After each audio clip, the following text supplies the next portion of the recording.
Welcome to What's New in CabWriter 5 Part 2. In this part, we're going to cover functionality enhancements and parameter changes. And we're going to start with a modified report, the Rough Lumber report. The Rough Lumber report replaces the Styles and Rails report. It's more encompassing, and it also has a new feature where the user can specify what is rough lumber and what rough lumber quarters are defined by. Before we get into the rough lumber report, let's look at what rough lumber quarters are defined by. It's user definable. So if we go to the Materials tab, we notice down here this section called Rough Lumber Specifications. And it's broken out by quarter size, 4 quarters through 12 quarters. What's in here are industry standard numbers I got from the internet. For instance, something that's cut to 1 1/8 or smaller, well, actually, it would normally nominally be cut to 1 1/8. And that would be considered 4 quarter. Next, if you cut it to 1 3/8, it's 5 quarters, so on and so forth. Some dealers sell plain thicknesses. That is, they actually start off with rough lumber of 1 1/8 and they plane it down to 13/16, leaving you 1/16 of an inch for things like sanding on a drum sander. So this would be 3/4 of an inch, which we relate typically to 4 quarter lumber. And again, this is the dimensions for 5 quarter. Now you want to check these with your supplier because your supplier may not plane rough lumber. In fact, so you'll get something like 1 1/8 inch and you'll have to plane it yourself. But at the same time, some people will rough cut this to 1 inch. That makes it a little tough on you. It leaves out about 1/8 of an inch of play. But nonetheless, these numbers can be different from supplier to supplier. So you want to check with your own supplier and input the numbers that work for you.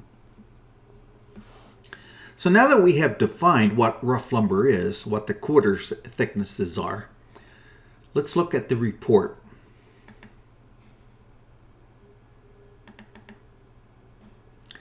The rough lumber report is right here. It's a CSV, separated value formatted file. And let's open that.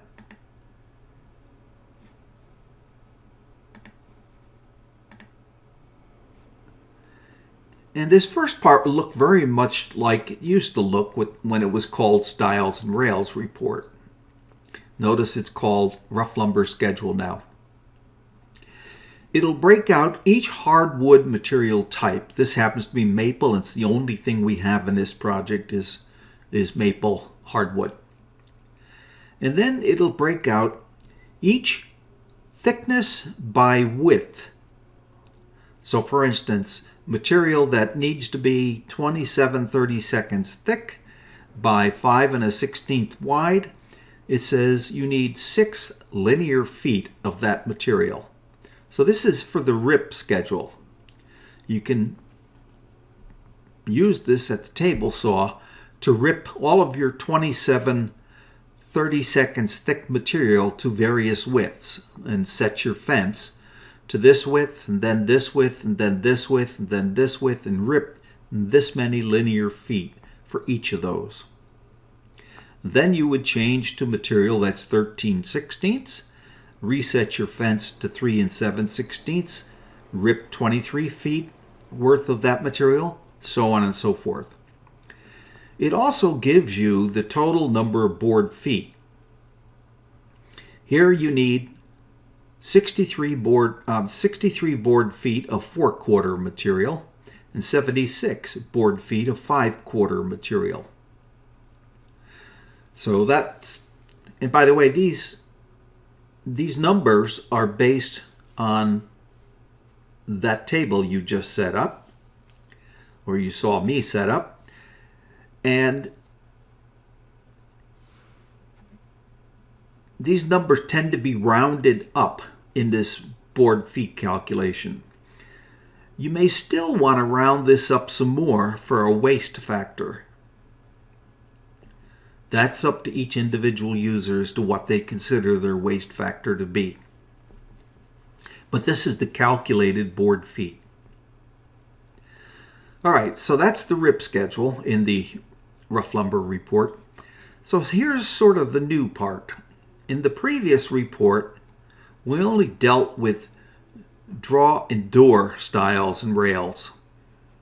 But now, notice this is the draw stiles and rails, door stiles and rails. And now we have face frame stiles and rails, end panel stiles and rails, and back panel stiles and rails. And the format of this hasn't changed. Again, it breaks it out by each material type, and we only have maple here. If we had two types of hardwood, down here would be draw stiles for a different type of hardwood. But in this case, it's telling you how to cut the length of these pieces. So this is material that is 13/16 thick by 2 7/16 wide by 12 13/32 inches long, and it wants 8 of those pieces. Here they get a little shorter, but the thickness and the width is the same, and it wants 4. Shorter yet, it wants 8, and shorter yet, and it wants 4, and so on and so forth down the line. So, as I said, this is a more encompassing report. What's missing from this report, if we look down at the bottom,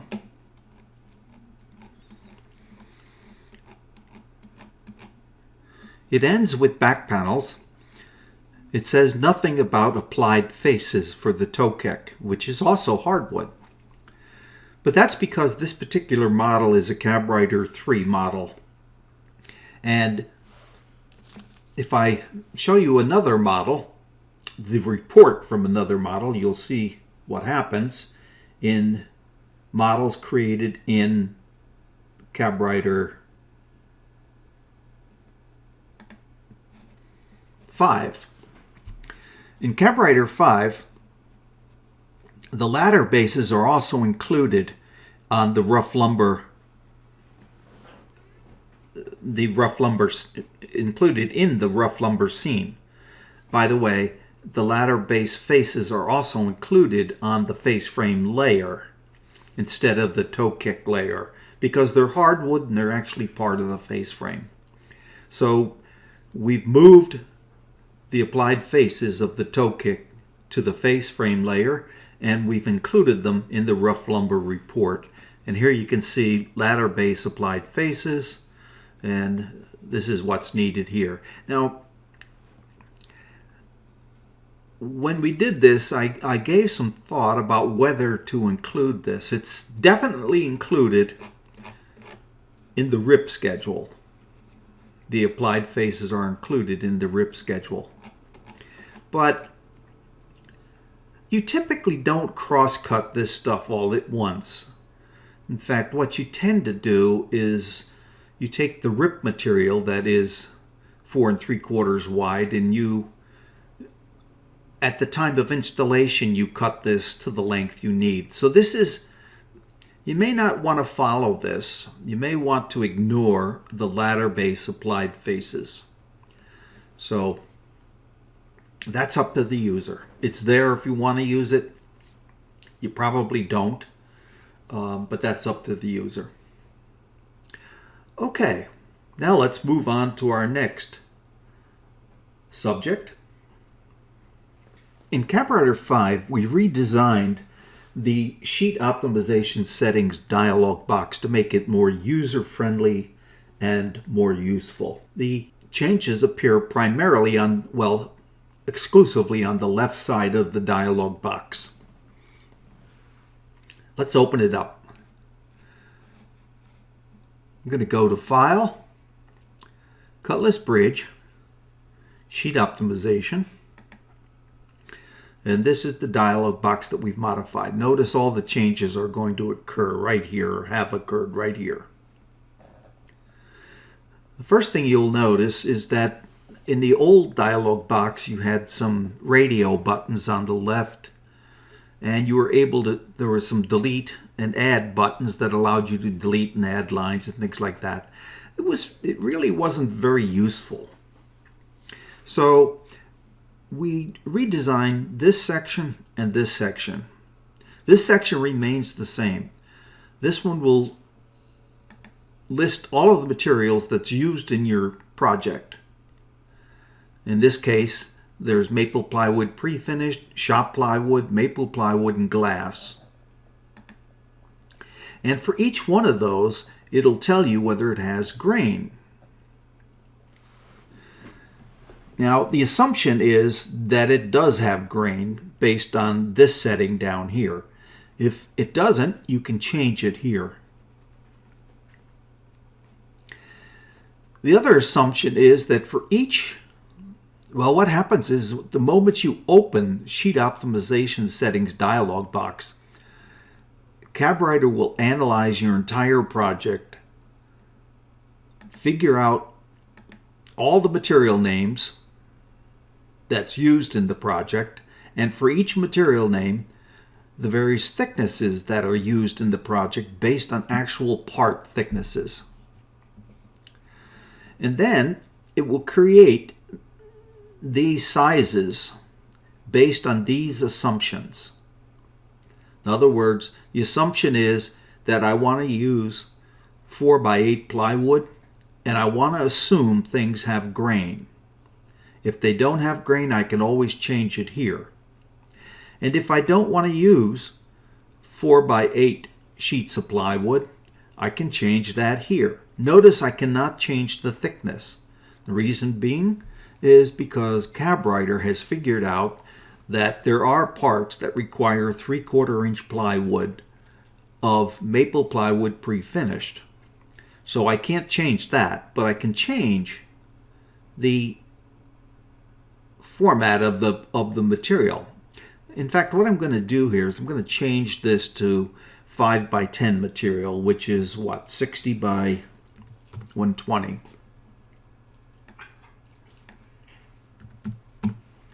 Now I'm not going to change it for the 1/2 inch maple plywood pre-finished. And let's see what happens. And I'm going to run my optimization. And you probably have figured out or have seen that this now fills the screen here because it's 5x10 sheets of plywood. And if you didn't notice before, it required 22 sheets for 3/4 inch maple plywood pre-finished. But now, because I'm using 5x10 sheets, it only requires 14 sheets of plywood. I'm going to go to the 1/2 inch, which is 48 by 96, and you'll see, notice this smaller format because it's only 4x8. So you can change the size of the plywood, and you can also change whether or not there is grain by using the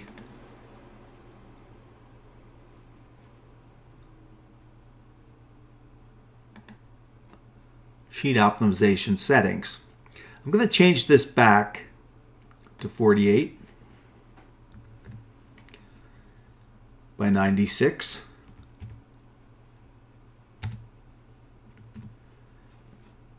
And begin optimization. And notice now we're back to 22 sheets for the 3/4 inch. All right, so that's pretty much what we did to the sheet optimization settings dialog box. Now we're going to change subjects and talk about sheet optimization. And since we're right here, let's talk about a new piece of functionality for the optimized sheets that will allow you to cut any instance from a sheet and place it on another sheet. This is useful if you want to group, let's say, a set of, in a draw bank base, if you want to group the draw fronts on a sheet so that you can match grain. And as you look down the cabinet, the grain will line up and look the same.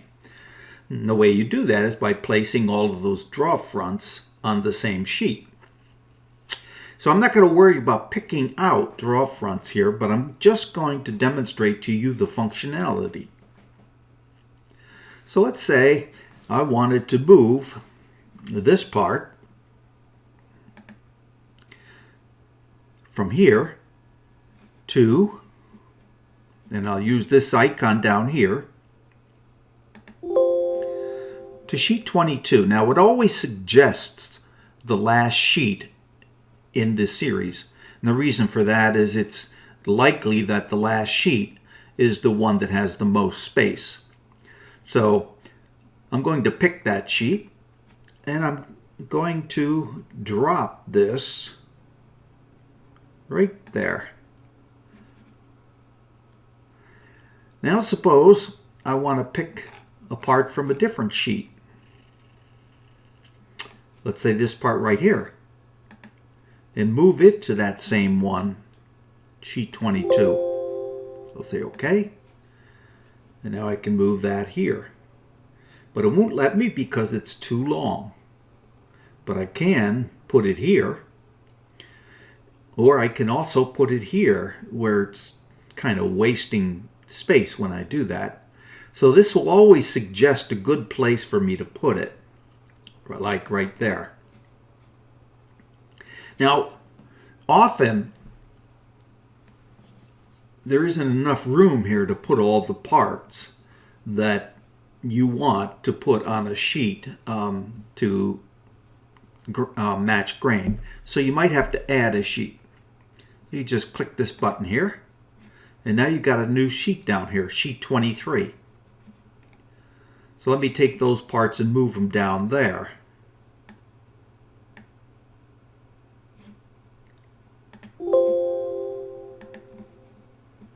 Notice it automatically put it down here right in the corner because there was no other part here.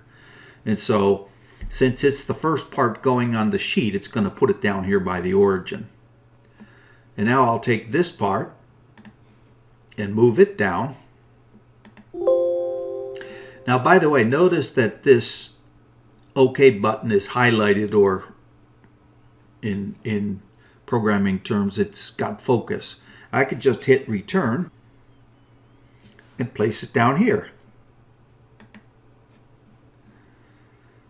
So that's pretty much the functionality, but it really allows you to move parts around for almost any reason that you think valid. For instance, you may have damaged parts and you want to add them to another sheet to continue cutting on another sheet.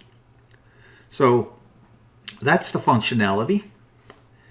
And now we'll move on to our next subject. This next change is a change to certain scenes, actually, or certain reports, I should say. And the change is that you can now eliminate any instances or cabinets from any report. In the past, you were only able to eliminate parts and cabinets from scenes that didn't control reports. For example, remember our problem here. That scene looks a lot like that scene, except the difference is this really wanted to be an elevation view of the island. But all of this stuff is in the way. So I'm going to review something you could do in CabWriter 4, but it's the basis of a change in CabWriter 5. So what I'm going to do is I'm going to look at this from the top view. Remember, it looked like this, elevation B. What I'm going to do now is I'm going to use Control A to select everything. And then I'm going to use Control Shift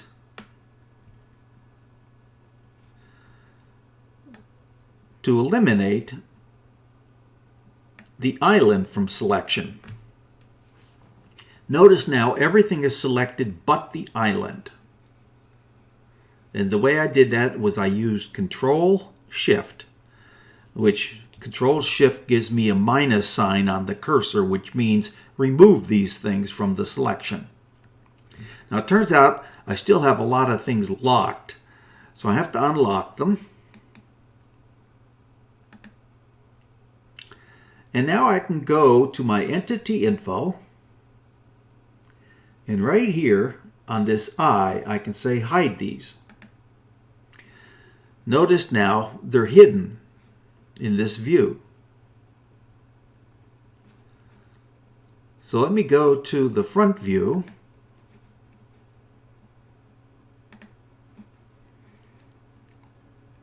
Make it a little larger. And now I'm going to save elevation B. I'm going to update it. Now let me go through my elevations. Elevation A, elevation B, and elevation C is completely different now. B and C are very different.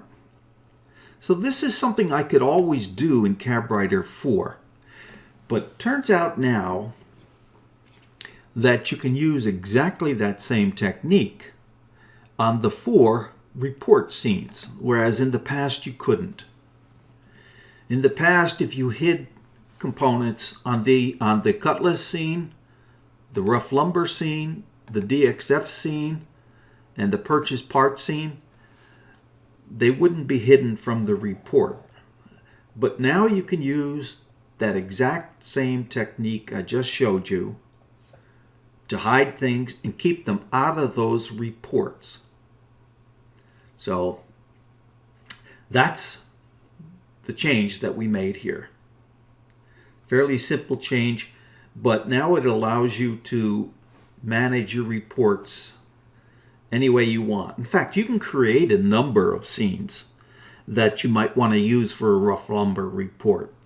You could have 3 or 4 different scenes you want to use for a rough lumber report. The only thing is you would have to keep creating the rough lumber report each time using a different scene and saving the reports someplace where they won't get rewritten. That's an important part of this, by the way, is to remember if you're going to make more than one scene for a certain type of report, is after you create each report, save it, then you can go to a different scene, create it again, save it, and in that way you can have 3 or 4 different reports for rough lumber, or 3 or 4 different reports for cutlass or what have you. Okay, now on to the next subject. This next parameter change allows the user to specify a construction hole depth. In the past, construction holes were through holes. That is, they were drilled all the way through the side of the carcass. And in fact, the depth of the hole was simply the width or thickness of the carcass side. That has changed in CabWriter 5. We now have a parameter called hole depth. and it's in the construction holes section of the CNC boring tab, and it's called hole depth. The default is 3/4 of an inch because the default side thickness is 3/4 of an inch. So it's still, in the default case, it's still a through hole. And that through hole would end up on a DXF layer called drill holes. Well, now we have two other layers called drill partial and drill through. And we have a parameter that says drill layers, and it's got two choices. One choice is all holes on drill holes layer. That's this layer. And that's the default choice. But it also has a choice of use drill partial and through. That's these two layers, drill partial and drill through. So if you specify a drill hole that's less than the thickness of the carcass side, let's say in the case of 3/4 inch carcasses, let's say you choose something like 5/8 or 1/2 inch. You may want to use this default, which says use drill partial and drill through. In that case, this layer will mean nothing. It will be superfluous. Instead, there will be two layers in its place. And the drill partial would have the construction holes, because it's like any hole that's partially drilled through, it'll end up on the drill partial layer, along with shelf holes and things like that. Holes that are drilled through will end up on the drill through layer. And those layers will be defined by this set of rules. Whereas the drill partial holes will be, or layers will be defined by this set of rules. It's as simple as that. If you want to specify a hole depth less than the side of the carcass, you can enter that here. And over here, you would choose use drill partial, drill through, and set up these two layers for the how you want to define your layers names. Okay, that's it. Let's move on to the next topic. We added the parameter called include Z depth in DXF. And what this does is for every pocket or hole or what have you, not just the 2D position, the X and Y position, but the depth of that hole or pocket is included in the DXF file. This occurs on the CNC Setup tab in the General section, where you'll see the new parameter, include Z depth in DXF, and the options are simply yes or no, with the default being no. And with that default, things operate as they've always been. But if you choose yes, then the DXF, all of the DXF files created by CabWriter will include a Z depth, the depth of either any kind of shape, a hole, a pocket, or what have you. This is used by some CAM software to aid in tool pathing. BSE, B-Solid is a CAM software package that in fact uses this. Actually, at the moment, I can't think of another one, but nonetheless, we now have this new parameter. I think for most users, you will just leave this as a default no. For BSE users or those who know that their CAM software can be assisted by knowing the depth of a geometry, would set this to yes. Okay. Let's move on.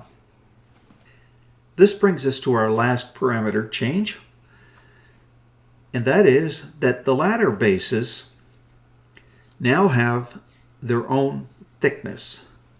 Up till now, the carcass and the ladder base were made of the same thickness material, typically 3/4 inch plywood. But now you can specify a separate thickness or its own thickness for the ladder base. And that's found on the Carcass tab in the toe kick section. And notice there is the ladder base or ladder thickness of 3/4 of an inch nominally, because traditionally that's what it's been, the same as the Carcass sides, but you can set it to anything you want. So now it's independent of the Carcass. Well, that brings us to the end of what's new in CabWriter 5. Now, along with parts 1 and 2 of this video, there is also a PDF document with the same name, What's New in CabWriter 5. It will give you a lot more detail in the description of these changes, and so be sure to look that over. And now, I hope that you agree with us that this is a pretty exciting release. It's got some pretty exciting new features. We hope you enjoy it.